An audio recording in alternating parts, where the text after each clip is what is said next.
Hola a todos mis amigos, mis amigas, mis queridos escuchas. Yo soy Eduardo Silva y permítanme darles la bienvenida a un nuevo video. En esta ocasión les traigo un relato titulado El modelo de Pigman, escrito por H.P. Lovecraft. Antes de comenzar, me gustaría darles a todos ustedes una explicación de mi último video, y es que ese video lo había grabado unos días antes de que me enfermara de la garganta. Con todo ese chiste de que pues ahorita ya es invierno aquí en Juárez, que es donde vivo, pues los cambios de clima han estado un poco bruscos y pues me enfermé. Pues era de esperarse que me fuera a enfermar, entonces pues en ese video se me olvidó grabar una despedida y pues me tardé mucho en volver a subir un nuevo video y esto y el otro. Yo sé, soy un poco impuntual, yo sé. Pero estoy feliz de decirles que ya cuento con una laptop para editar mis videos y también cuento con un micrófono. Entonces, si escuchas el audio de este video un tanto diferente a los demás videos, es porque ahora van a tener un poco más de calidad, porque pues tengo un micrófono. Pues nada, que comencemos con el relato de esta noche y pues que lo disfrutes. No tienes por qué pensar que estoy loco, Elliot. Muchos otros tienen manías raras. ¿Por qué no te burlas del abuelo de Oliver, que jamás monta en un automóvil? Si a mí no me gusta ese maldito metro, es asunto mío. Y además hemos llegado más deprisa en taxi. Si hubiéramos venido en tranvía, habríamos tenido que subir a pie la colina desde Park Street. Sé perfectamente que estoy más nervioso que cuando nos dimos el año pasado, pero no por ello debes pensar que lo que necesito es una clínica. Bien sabe Dios que no me faltan motivos para estar internado. Pero afortunadamente creo que estoy en mi sano juicio. ¿Por qué este tercer grado? No acostumbrabas a ser tan inquisitivo. Bueno, si tienes que oírlo, no veo por qué no puedas hacerlo.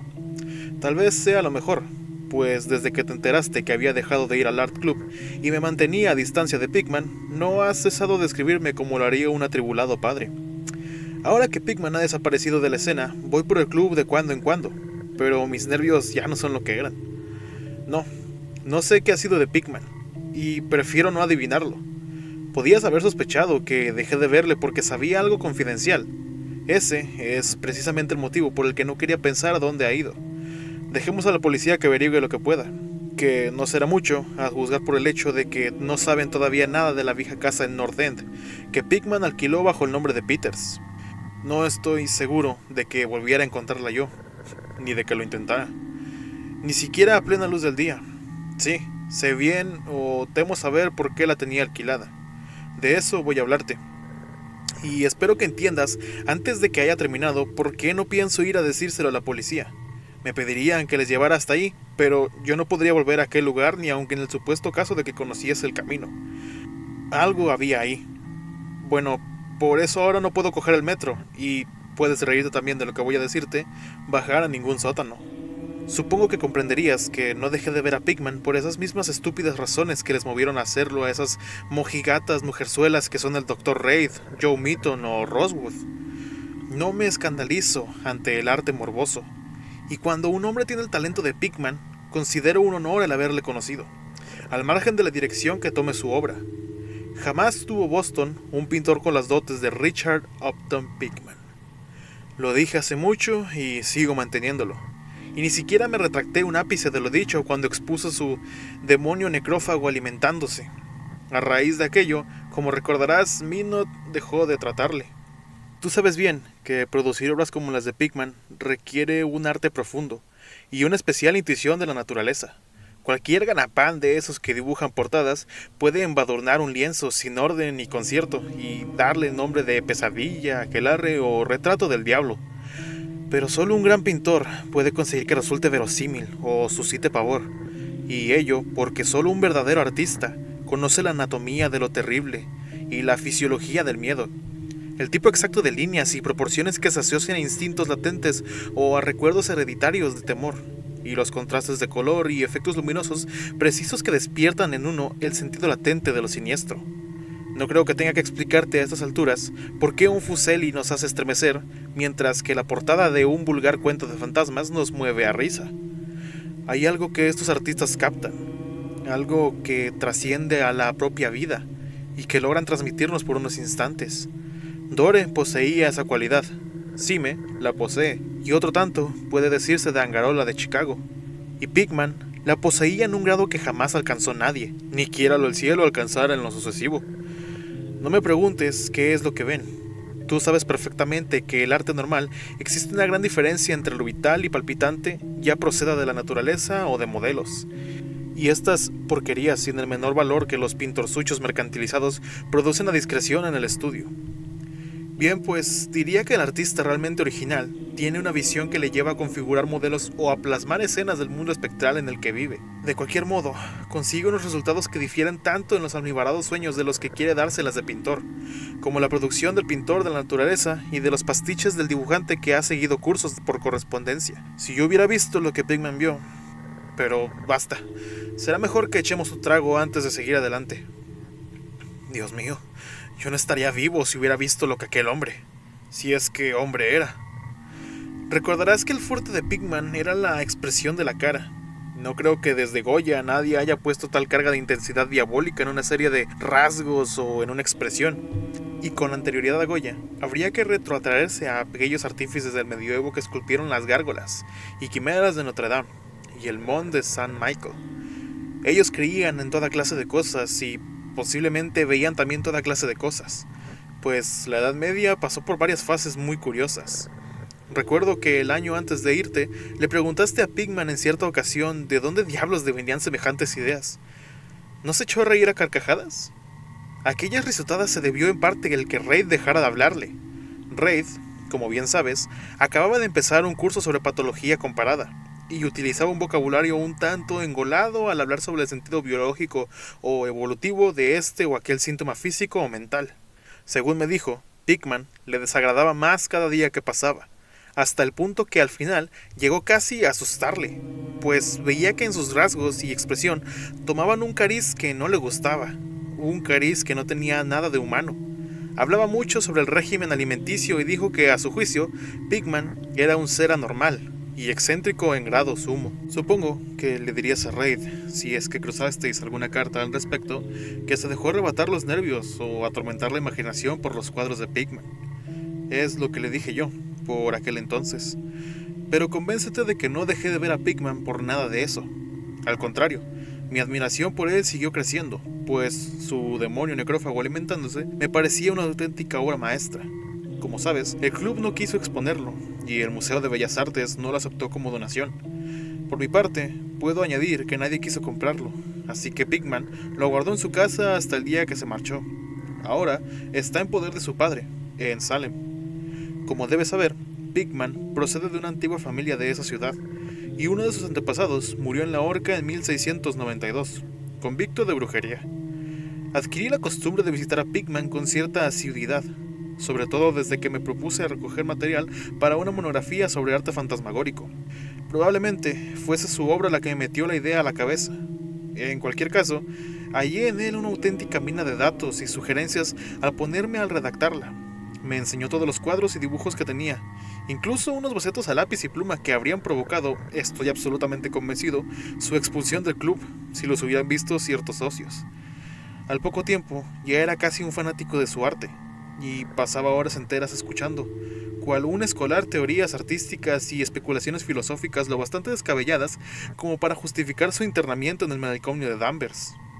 La admiración por mi héroe, unida al hecho de que la gente empezaba a tener cada vez menos trato con él, le hizo mostrarse extremadamente confidencial conmigo, y una tarde me insinuó que si mantenía la boca bien cerrada y no me hacía el remilgado, me mostraría algo muy poco corriente, algo que superaba con creces lo que guardaba en casa. Hay cosas, dijo, que no van con Newburgh Street. Cosas que estarían fuera de lugar y que no cabe imaginarse aquí. Yo me dedico a captar las emanaciones del alma, y eso es algo que no se encuentra en las advencidas y artificiales calles construidas por el hombre. Back Bay no es Boston. En realidad, no es nada todavía, porque aún no ha tenido tiempo de acumular recuerdos y atraerse a los espíritus locales. En caso de haber fantasmas aquí, serían todo lo más los fantasmas domesticados de cualquier marisma pantanosa o gruta profunda. Y lo que yo necesito son fantasmas humanos, los fantasmas de seres lo bastante refinados como para asomarse al infierno y comprender el significado de lo visto ahí. El lugar indicado para vivir un artista es el North End. Si los estetas fueran sinceros, soportarían los suburbios, por eso de que ahí se acumulan las tradiciones.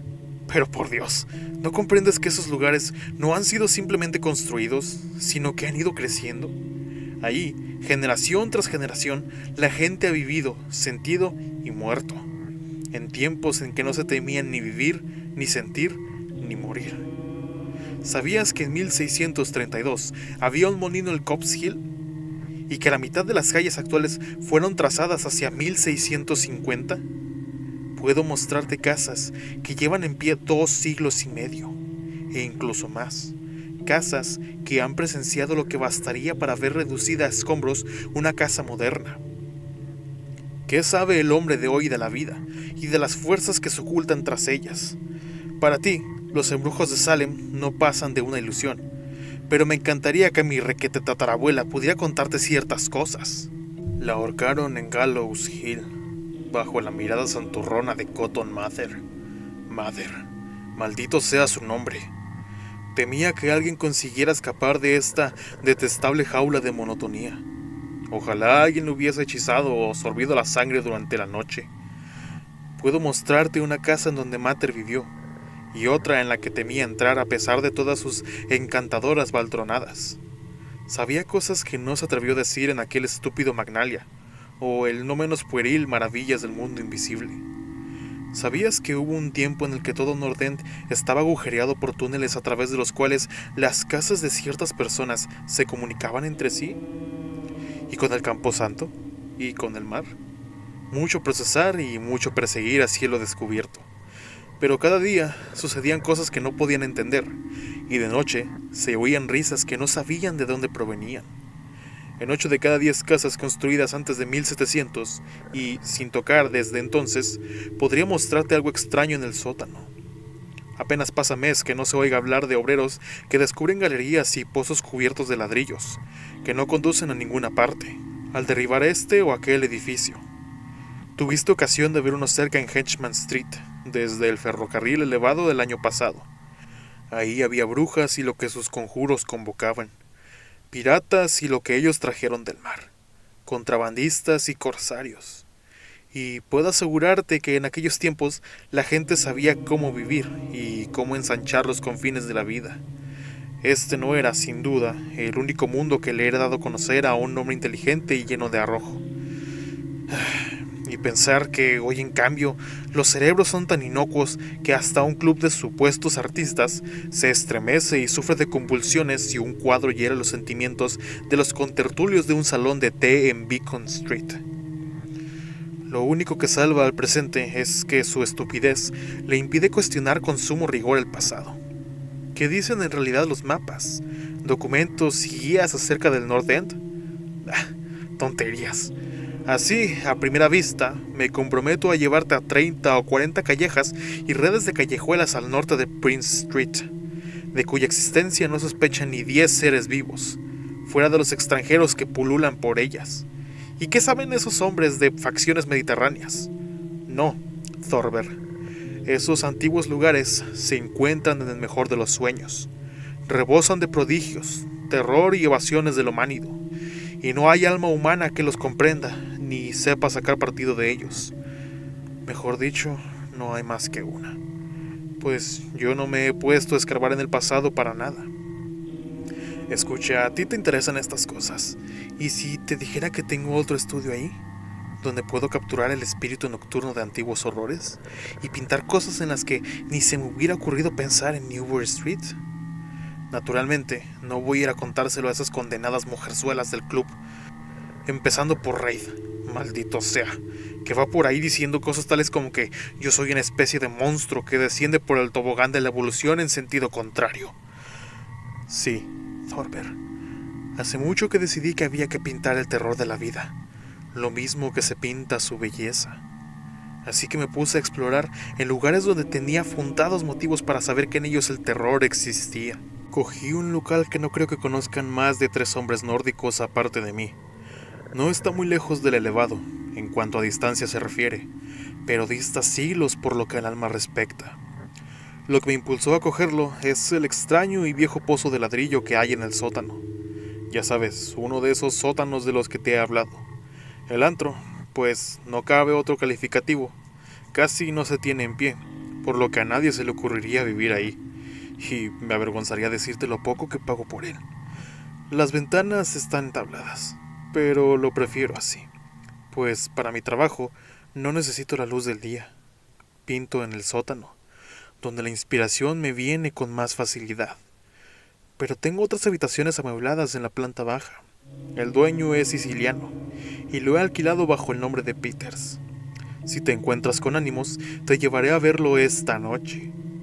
Creo que te gustarán los cuadros, pues, como dije, en ellos he puesto lo mejor de mi expresión artística. El trayecto hasta ahí no es largo. A veces lo hago a pie, pues no quiero llamar la atención con un taxi en semejante lugar.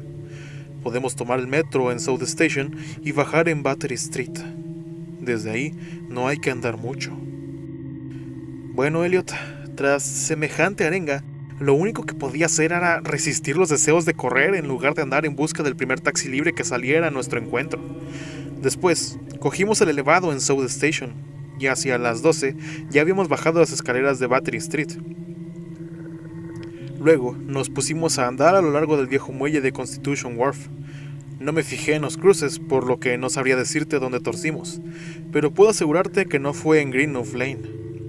Al torcer, subimos por un desierto callejón de lo más antiguo y sucio que haya visto jamás, de tejados desvencijados, con los cristales de las ventanas rotos y arcaicas chimeneas, medio derruidas que se destacaban contra la luz de la luna. No creo que hubiera siquiera 3 casas en todo lo que abarcaba la vista que no estuvieran ya levantadas en tiempos de Cotton Mather. Cuando menos, divisaba 2 con un voladizo, y en cierta ocasión me pareció ver una hilera de tejados con el ya casi olvidado estilo holandés, aunque los anticuarios dicen que ya no queda ni uno solo en Boston. Al salir de aquel apenas iluminado callejón, torcimos a la izquierda, adentrándonos en otro igualmente silencioso, y aún más estrecho, sin la menor luz, y en un instante me pareció que doblábamos una curva en ángulo obtuso, siguiendo hacia la derecha. Al cabo de un rato Pickman sacó una linterna y la enfocó hacia una puerta antidiluviana, de 10 paneles, espeluznante, roída por la carcoma. Tras abrirla, mi anfitrión me condujo hasta un vestíbulo vacío, donde en otro tiempo debió haber un magnífico atesorado de roble oscuro. Sencillo, desde luego, pero patéticamente evocador en los tiempos de Andros, Phibbs y la brujería. A continuación, me hizo traspasar una puerta que había a la izquierda, encendió una lámpara de petróleo y me dijo que me acomodara como si me encontrase en mi propia casa. Bueno, Elliot, yo soy de esos tipos a los que el hombre de la calle llama con toda razón duro, pero confieso que lo que vi en las paredes de aquella habitación me hizo pasar un mal rato. Eran los cuadros de Pickman, ya sabes a los que me refiero, aquellos que no podía pintar en Newbury Street, y ni siquiera le dejaron exponerlos ahí. Y tenía toda razón cuando dijo que se le había ido la mano. Bueno, será mejor que echemos otro trago. Lo necesito para contar lo que sigue. Sería inútil tratar de describirte aquellos cuadros, pues el más horroroso y diabólico horror, la más increíble repulsión y hediondez moral se desprendían de simples pinceladas, imposibles de traducir en palabras. No había nada en ellos de la técnica exótica característica de Sidney Sime. Nada de los paisajes transplanetarios ni de los hongos lunares con los que Clara Ashton Smith nos diera la sangre. Los trasfondos eran en su mayoría antiguos cementerios, bosques frondosos, arrecifes marinos, túneles de ladrillo, antiguas estancias artesoradas o simples criptas de mampostería. El camposanto de Copp's Hill, apenas a unas manzanas de la casa, era uno de sus escenarios favoritos. La demencia y la monstruosidad podían apreciarse en las figuras que se veían en el primer término, pues en el morboso arte de Pickman predominaba el retrato demoníaco. Rara vez aquellas figuras eran completamente humanas, aunque con cuerpos, si bien toscamente bípedos, tenían una tendencia a inclinarse hacia adelante y un cierto aire canino. La textura de muchos de ellos era de una aspereza bastante desagradable al tacto. Parece como si los estuviera viendo. Se ocupaban Bueno, no me pidas que te entre en detalles. Por lo general estaban comiendo, pero será mejor que no diga qué. A veces los mostraba en grupos en cementerios o en pasadizos subterráneos, y a menudo aparecían luchando por la presa, o mejor dicho, el tesoro descubierto. Y qué expresividad tan genuinamente diabólica sabía en ocasiones infundir Pigman a los ciegos rostros de tan macabro botín. De cuando en cuando se les veía saltando en plena noche desde ventanas abiertas, o agazapados sobre el pecho de algún durmiente, al acecho de su garganta. En un lienzo se veía un grupo de ellos aullando alrededor de una bruja ahorcada en Gallows Hill, cuyas demacradas facciones guardaban un extraordinario parecido con las de aquellos seres. Pero no creas que fueron aquellas horripilantes escenas lo que me hizo perder el sentido. No soy un niño de 3 años y no es, ni mucho menos, la primera vez que veo cosas así. Eran los rostros, Elliot. Aquellos endiablados rostros que miraban del soslayo y parecen querer salir del lienzo, como si les hubiese inspirado un aliento vital. Dios mío, juraría que estaban vivos. Aquella bruja nauseabunda que se veía en el lienzo había despertado los fuegos del Averno, y su escoba era una varita de sembrar pesadillas. Pásame la garrafa, Elliot. Había algo llamado la lección. Santo cielo, en mala hora lo vería. Escucha, ¿te imaginas un círculo de inefables seres de aspecto canino agazapados en un cementerio enseñando a un niño a comer según su usanza? El coste de una presa producto de una suplantación, supongo. Ya sabes, el viejo mito de esos extraños seres que dejan sus vástagos en la cuna en sustitución de las criaturas humanas que arrebataban. Pigman mostraba en el cuadro lo que les depara la fortuna a los niños así arrebatados. Como crecen, cuando justo entonces comencé a ver la espantosa afinidad que había entre los rostros de las figuras humanas y las no humanas. Por medio de aquellas gradaciones de morbosidad entre lo resueltamente no humano y lo desagradablemente humano, trataba de establecer un sardónico nexo evolutivo. Los seres caninos procedían de los mortales, y apenas acababa de inquirirme qué hacían con las crías que quedaban con los seres humanos a modo de trueque, cuando mi mirada tropezó con otro cuadro, que representaba a la perfección dicha idea. Se trataba de un antiguo interior puritano, una estancia de gruesas vigas con ventanas de celosía, un largo banco y un mobiliario del siglo XVII, de estilo bastante tosco, con la familia sentada en torno al padre mientras éste leía las escrituras. Todos los rostros, salvo uno, mostraban nobleza y veneración, pero ese uno reflejaba la burla del Averno. Era el rostro del varón de edad juvenil. Sin duda pertenecía a un supuesto hijo de aquel piadoso padre, pero en realidad era de la parentela de los seres impuros. Era el niño suplantado, y en un rasgo de suprema ironía, Pigman había pintado las facciones de aquel adolescente de forma que guardaban un extraordinario parecido con las suyas. Para entonces, Pigman había encendido ya una lámpara en una habitación contigua, y cortésmente abrió la puerta para que pasara yo, al tiempo que me preguntaba si quería ver sus estudios modernos.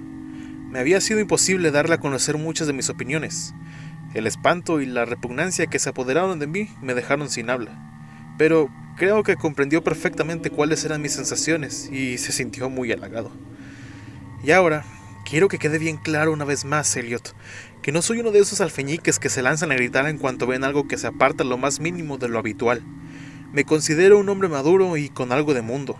Y supongo que con lo que viste de mí en Francia, te basta para saber que no soy un tipo fácilmente impresionable. Ten presente, por otro lado, que acababa de recobrar el aliento, y de empezar a familiarizarme con aquellos horribles cuadros que hacían de la Nueva Inglaterra colonial una especie de antesala del infierno. Pues bien, a pesar de todo ello, la habitación contigua me arrancó un angustioso grito de la garganta, y tuve que agarrarme al vano de la puerta para no desfallecer. En la otra estancia había un sinfín de engendros y brujas invadiendo el mundo de nuestros antepasados, pero lo que había en esta nos traía el horror a las puertas mismas de nuestra vida cotidiana. Dios mío, qué cosas pintaba aquel hombre. Uno de los lienzos se llamaba Accidente en el metro, y en él un tropel de abominables seres surgían de alguna ignota catacumba a través de una grieta abierta en el suelo de la estación del metro de Boylon Street, y se lanzaban sobre la multitud que esperaba en el andén. Otro mostraba un baile en Copp's Hill, en medio de las tumbas sobre un fondo actual. También había unas cuantas vistas de sótanos, con monstruos que se deslizaban furtivamente a través de agujeros y hendiduras abiertos en la mampostería. haciendo siniestras muecas mientras permanecían agazapados tras barriles o calderas y aguardaban a que su primera víctima descendiera por la escalera. Un horrible lienzo parecía recoger una amplia muestra representativa de Beacon Hill, con multitudinarios ejércitos de los mefíticos monstruos surgiendo de los escondrijos que acribillaban el suelo. Había asimismo tratamientos libérrimos de bailes en los cementerios modernos, pero lo que me impresionó más que nada fue una escena en la ignota cripta, en donde multitud de fieras se apelotonaban en torno a una de ellas, que sostenía entre las manos y leía en voz alta una conocida guía de Boston. Todas las fieras apuntaban a un determinado paisaje, y todos los rostros parecían contraídos con una risa tan epiléptica y reverberante que creí incluso oír su diabólico eco. El título del cuadro era Holmes Lowell y Longfellow yacen enterrados en Mount Auburn. A medida que recobraba el ánimo y me iba acostumbrando a aquella segunda estancia de arte diabólico y morboso, me puse a analizar en algunos aspectos de la repugnancia y aversión que me inspiraba todo aquello.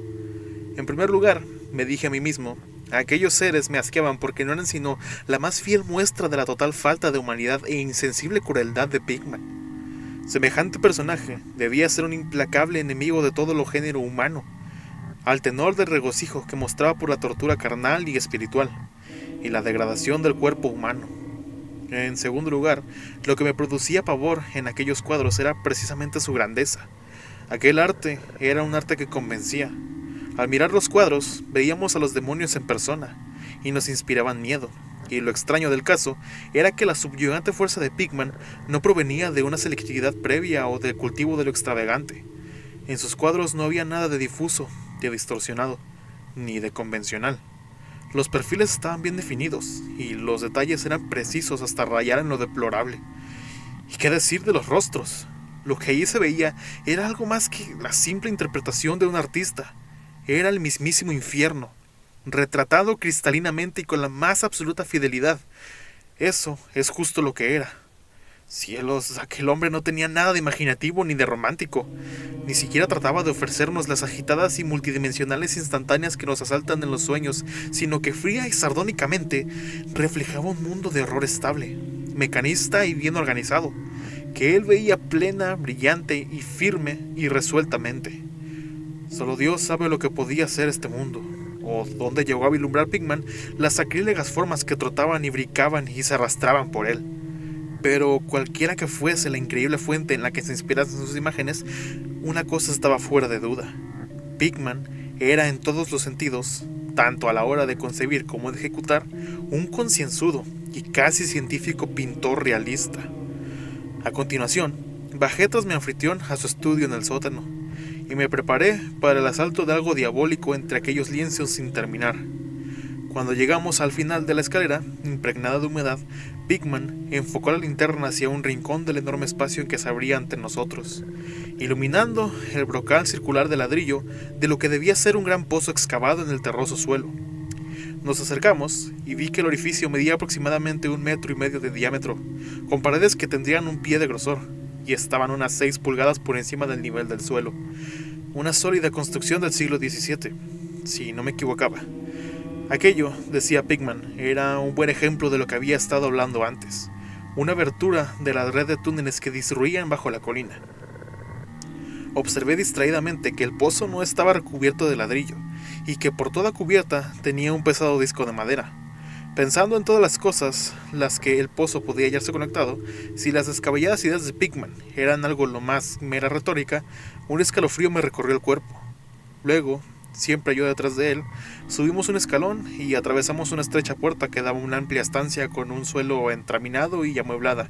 Como si fuese un estudio, una instalación de gas de cetinelo suministraba la luz necesaria para poder trabajar. Los cuadros, sin acabar, montados en caballetes o apoyados contra la pared, eran tan espeluznantes como los que había visto en el piso de arriba, y constituían una buena prueba de la meticulosidad con la que trabajaba el artista. Las escenas estaban esbozadas con sumo cuidado, y las líneas trazadas a lápiz hablaban por sí solas de la prolija minuciosidad de Pickman al tratar de conseguir la perspectiva y proporciones exactas. Era todo un gran pintor, y sigo sosteniéndolo hoy, aún con todo lo que sé. Una gran cámara fotográfica que había encima de una mesa me llamó la atención, y al inquirirle acerca de ella, Pigman me dijo que la utilizaba para tomar escenas que le sirvieran luego para el fondo de sus cuadros, pues así podía pintar a partir de fotografías sin tener que salir del estudio, en lugar de ir cargando con el equipo por toda la ciudad en busca de esta o aquella vista. A juicio suyo, las fotografías eran tan buenas como cualquier escena o modelos reales para trabajos de larga duración, y, según dijo, las empleaba habitualmente. Había algo muy desapacible en los nauseabundos bocetos y en las monstruosidades a medio terminar que echaban torvas miradas desde cualquier ángulo de la estancia. Y cuando Pigman descubrió súbitamente un gran lienzo que se encontraba lejos de la luz, no pude evitar que se me escapara un estruendoso grito. El segundo que profería aquella noche. Resonó una y otra vez a través de las mortecinas bóvedas de aquel antiguo y salitroso sótano, y tuve que realizar un tremendo esfuerzo para contener una histérica carcajada. Dios misericordioso, Elliot. No sé cuándo había de real y cuánto había de febril fantasía en todo aquello. Jamás podría imaginarme semejante sueño. El cuadro representaba un colosal e indescriptible monstruo de centelleantes ojos rojos que tenía entre sus huesudas garras algo que debió haber sido un hombre, y le roía la cabeza como un chiquillo chupa un pirulí. Estaba en cuclillas, y al mirarle parecía como si en cualquier momento fuera a soltar a su presa en busca de un bocado jugoso. Pero, maldición, la causa de aquel pánico atroz no era ni mucho menos aquella diabólica figura, ni aquel rostro perruno de orejas puntiagudas, ojos inyectados en sangre, nariz chata y labios babeantes. No eran tampoco aquellas garras cubiertas de escamas, ni el cuerpo recubierto de moho, ni los pies semiangulados. No era nada de eso. Aunque habría bastado cualquiera de tales notas para volver loco al hombre más pintado. Era la técnica, Elliot. Aquella maldita, implacable y desnaturalizada técnica. Puedo jurar que jamás se había visto plasmado en un lienzo el aliento vital de forma tan real. Un monstruo estaba presente ahí, lanzaba feroces miradas y roía, y lanzaba feroces miradas. Y entonces pude comprender que solo una suspensión de las leyes de la naturaleza podía llevar a un hombre a pintar semejantes seres sin contar con ningún modelo, sin haberse asomado a ver ese mundo inferior que a ningún mortal no vendido al diablo le ha sido dado ver. Prendió con una chincheta una parte sin pintar del lienzo. Había un trozo de papel muy arrugado. Probablemente, pensé, sería una de esas fotografías de las que se sirve Pigman para pintar un trasfondo no menos horroroso que la pesadilla que se destacaba sobre él. Alargué el brazo para estirarlo y ver de qué se trataba, cuando de repente Pigman dio un respingo como si le hubieran pinchado. Había estado escuchando con suma atención desde que mi grito de pavor despertó insólitos ecos en el lado oscuro del sótano, y ahora parecía estar poseído de un miedo que, si bien no podía compararse con el mío, tenía un origen más físico que espiritual. Sacó un revólver y me hizo un gesto para que me callara, tras lo cual se encaminó al sótano principal y cerró la puerta detrás suyo. Creo que me quedé paralizado por unos instantes. A semejanza de Pigman, aguzé el oído y me pareció oír el leve sonido de alguien que correteaba, seguido de unos alaridos o golpes en una dirección que no sabría decir. Pensé en gigantescas ratas y sentí que un escalofrío me recorría todo el cuerpo. Luego, se oyó un amortiguado estruendo que me puso la carne de gallina, un sigiloso y vacilante estruendo, aunque no sé cómo expresarlo en palabras. Parecía como si un gran madero hubiese caído encima de una superficie de piedra o ladrillo. Madera sobre ladrillo. ¿Me sugeriría algo aquello? Volvió a oírse el ruido, esta vez más fuerte, seguido de una vibración como si el cuadro cayera ahora más lejos. A continuación, se oyó un sonido chirriante y agudo, a Pigman farfullando algo en voz alta y la atronadora descarga de las 6 recámaras de un revólver, disparadas espectacularmente, tal como lo haría un domador de leones para impresionar al público. A renglón seguido, un chillido o un graznido amortiguado y un fuerte batacazo. Luego, más chirridos producidos por la madera y el ladrillo, seguidos de una pausa y de la apertura de la puerta. Sonido este que me produjo, lo confieso, un violento sobresalto. Pigman reapareció con su arma aún humeante, al tiempo que imprecaba a las abogatadas ratas que infestaban el antiguo pozo.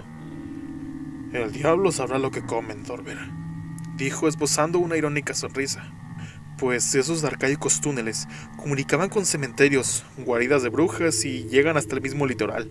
Pero sea lo que sea, han debido quedarse sin provisiones, pues estaban rabiosas por salir.